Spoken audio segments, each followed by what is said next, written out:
SMA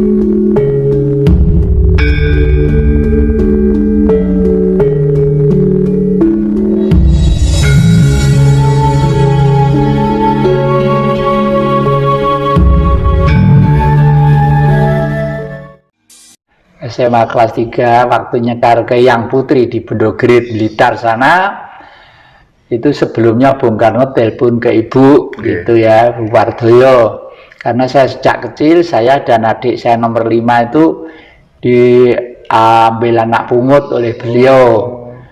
Terus Pak D saya Insinyur Sawito, itu dosen di ITB sana, dosen pertanian, itu ke ibu pesan begini, Bu Wardoyo, yuk ya beneran aku titip Jati ya.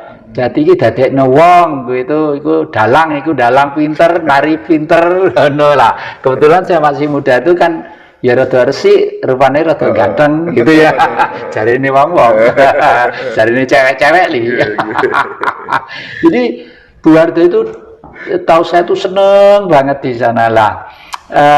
Sampai kalau ibu itu sendirian, Pak Wardoyo lagi kundur ke Solo, itu ibu itu satu kamar tuh yang nunggu tidur tuh saya sambil cerita gitu.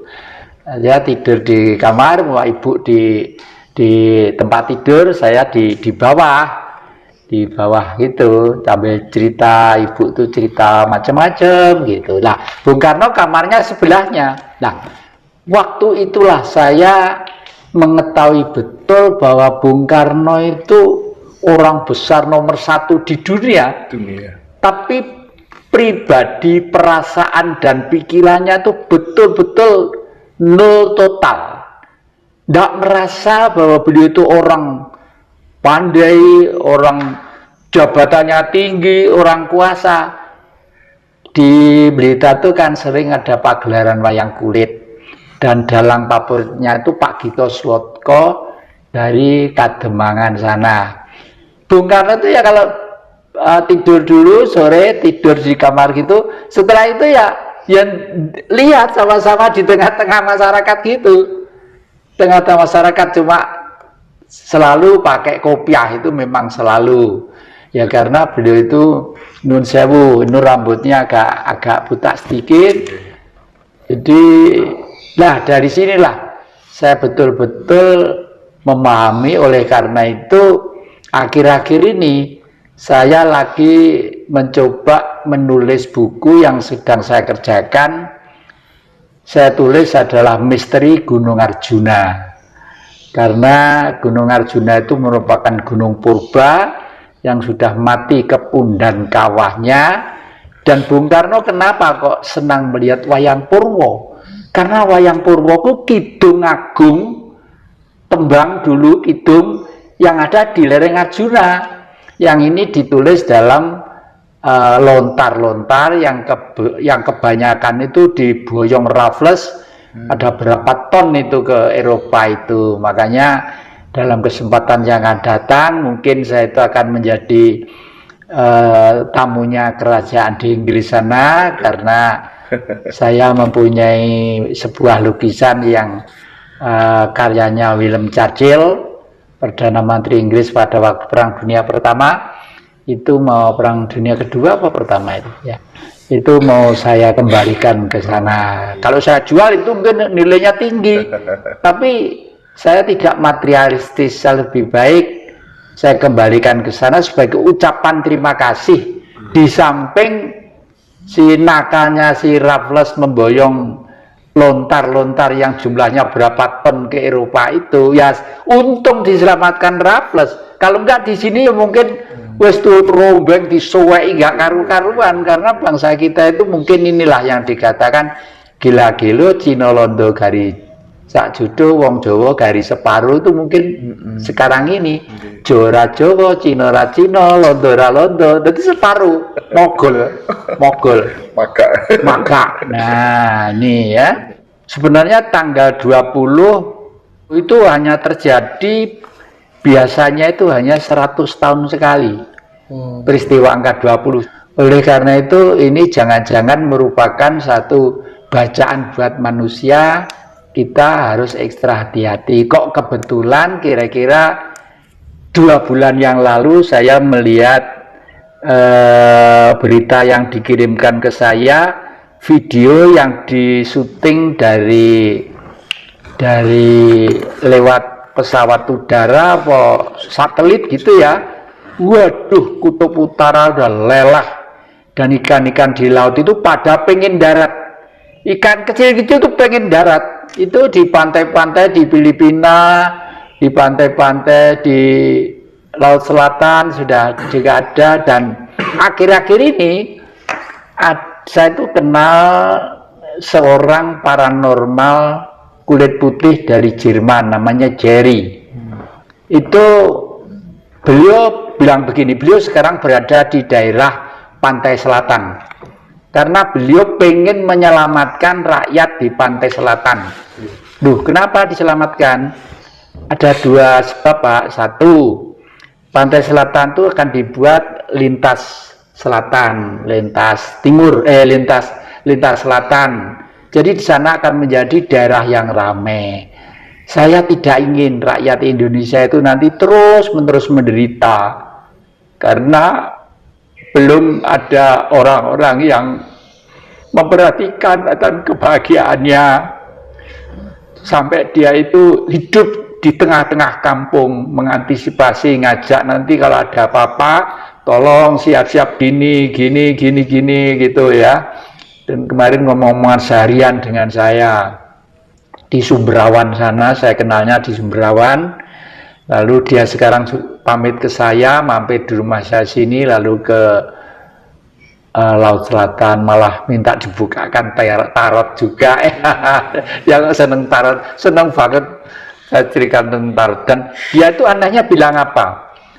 Indonesia nanti, Romo, kalau bilang saya enggak tahu siapa yang ngundang saya Romo, di Indonesia nanti itu akan menjadi baik kembali kalau sudah dipimpin oleh seorang raja gitu. Lah rajanya siapa dan dari mana? Wah, itu alam nanti yang menentukan, alam. Hanya kelihatannya bangsa Indonesia harus mengalami suatu peristiwa yang agak menyusahkan. Saja salaman dengan saya, jabatan tangan gitu. Karena apa? Saya di dalam buku sudah menulis Indonesia nanti akan melampaui peristiwa di mana manusia itu akan mengalami peristiwa sakit terhimpit sampai ke langit. Baru nanti kembali sadar bahwa kita hidup di surga, harus memelihara surga dengan fokus madep, mantep, mengarep, mangudi merengalah la ilaha illallah. Nah, leluhur adalah peninggalan bumi yang namanya Indonesia ini, bukan leluhur bangsa lain. Seperti itu. Apa yang kira-kira bisa dian oleh adik-adik ini? Kalau yang banyak yang bicara tentang yang jadi, banyak yang memperingatkan masyarakat harus lebih berhati-hati karena potensi bencana dan lain sebagainya yang tidak bisa dihindari. Itu pandangan panjenengan seperti apa yang?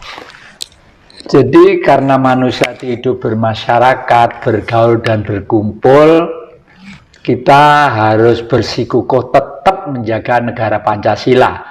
Tapi Pancasila itu suatu ideologi dasar. Jadi bangunannya harus ada. Kalau bangunan harus jelas. Ini genteng, sirap, gelombang. Ini sokonya, gurunya yang mana harus jelas ya. Oleh karena itu kita harus menengok sejarah perkembangan bangsa ini. Bangsa ini sejak tahun 74 itu sudah tidak pernah melaksanakan Pancasila dengan baik. Karena Pancasila itu ada pendampingnya. Pancasila itu kan dipidatokan Bung Karno di depan sidang Dukur di Cumbujo Sakai pada waktu tanggal 1 Juni 1945. Tapi sebelum itu penggaliannya itu sudah ada. Penggaliannya itu sejak tanggal 4 Juli 1900 tahun 27. Setelah Bung Karno bertanya pada tokoh-tokoh lama, tokoh-tokoh agama, tokoh-tokoh sepuh, tokoh-tokoh ini apa? Lalu Bung Karno pada waktu itu kuliah di ITB, berjalan-jalan di suatu desa, ketemu dengan masyarakat desa. Di sana ditanya, ada orang tuh kerja nyangkul di sawah, kerja keras, peluhnya itu diluweran, kena terik matahari, ndak pernah susah, ndak pernah masih kerja keras terus, tapi hidupnya kok miskin. Ditanya namanya Marhen. Nah, itulah sejarahnya.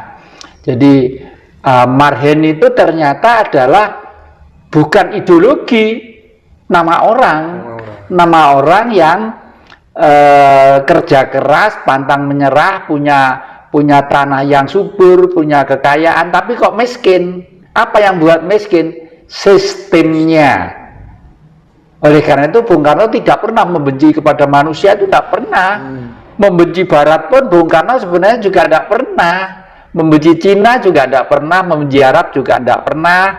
Justru Bung Karno mengakomodir semua itu dalam suatu wawasan yang dipidatokan di PBB ya, sekitar tahun 60 itu, The Five Principles of Indonesia, Belief of God, Nationalism, Humanity, Democratic, dan Social Justice. Jadi ketuhanan yang Maha Esa, kebangsaan, kemanusiaan, kerakyatan, dan keadilan sosial. Jadi, nah ini adalah pendampingnya Pancasila. Kalau Pancasila tidak didampingi lah, Marhen orangnya, Marhenisme ajarannya, ya, Marhenis manusianya yang berjuang untuk orang-orang yang miskin tadi itu. Nah, kalau tidak didampingi itu, ya Pancasila tetap abstrak saja. Buktinya apa? Tahun 74 Pancasila itu dirubah. Yang rubah juga pinter Orde Baru itu. Pakai orang-orang gelarnya profesor semua, ya. Ada Profesor Daud Yusuf, ada Profesor Nugroho Susanto, ya, yang dari TNI itu merubahnya indah, tapi masih seakan-akan tidak bertentangan dengan Pancasila. Tapi sebenarnya motivasi perubahan itu adalah menghapus Marhenisme tadi itu. Karena apa? Kalau Marhenisme nanti tetap dipakai sebagai bahan bangsa, pendamping Pancasila ini, Indonesia tidak bisa dikuasai oleh asing. Karena kenapa VOC di sini 500 tahun? Karena pengen rempah-rempah, ya toh, pengen pala tadi itu loh ya. Di Eropa meskipun membuat hamburger, membuat roti, membuat Kentucky dan lain sebagainya, kalau tidak ada rempah-rempahnya rasanya sepo toh. Sepo. Nah, itulah makanya palapa itu adalah kekayaan.